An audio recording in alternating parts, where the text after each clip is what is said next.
pintu pertama yang Allah Ta'ala buka apa dia? Pintu pertama yang Tuhan buka, rasa ketenangan ibadat. Itu pertama-tama. Pertama-tama kita datang menggelisah hidup masjid ni, nak keluar, nak datang, pahala tak banyak, pergi kat masjid. Kita kata umur dah rokek dah, takut juga gitu. Kita pun datang ke masjid, tapi rasa tak sadar pun nak rasa kan. Sehingga kita bersabar dengan taat itu, maka di antara pintu makrifat yang pertama Tuhan buka, merasai ketenangan ibadat. Itu pintu pertama makrifat Allah Subhanahu kepada kita. Rasa tenang. Maka istiqamah dengan amalan tersebut. Bila istiqamah, maka Allah Subhanahu wa ta'ala buka lagi, sehinggalah kita merasai hakikat kebahagiaan yang sebenar. Tak boleh kita nafikan, kerana hakikat Allah Subhanahu wa ta'ala yang sebut dalam Al-Quran. Allah Subhanahu wa ta'ala yang sebut dalam Al-Quran. Allah Ta'ala sebut dalam Al-Quran dalam surah An-Nur.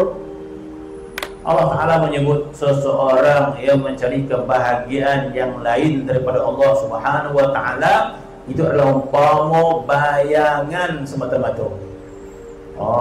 Jadi orang yang gembira dengan tayang, itu pun maksud dia. Orang gembira dengan tayang, Allah Subhanahu umpama dalam Quran kasarabin, ingat ujung ya, kasarabin biqi'atin yahsabuhu dhama'anu ma. Allah Subhanahu menyebut seseorang yang rasa gembira.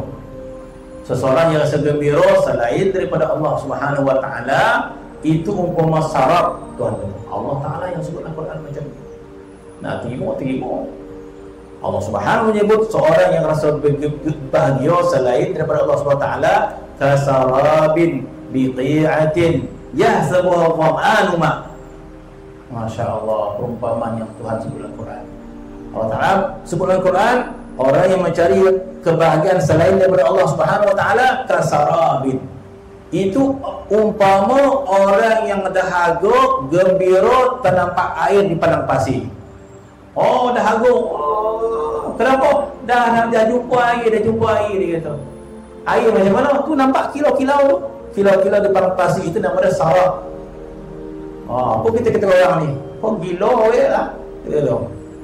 Apa nak? Saya dah riam dah ni. Apa ni? Yang aku nampak tu apa? Bukan air. Tak air, kata dia. Bukan. Dia dogil dia. Jangan ganggu kegembiraan aku, dia kata. Marah dia. Apa mereka lah, kata dia. Dia pun berkedapan tengok. Ya betul rupanya. Bukan air. Kecewa dia. Maka dalam Quran tu sebut lagi. Kemudian dipandang lagi ke depan, nampak berkilau lagi, maka gembira kali kedua. Bermaksud Tuhan umpamakan orang ini tertipu banyak kali. Kebahagiaan itu sebenarnya bukan lain pada Allah Subhanahu wa ta'ala.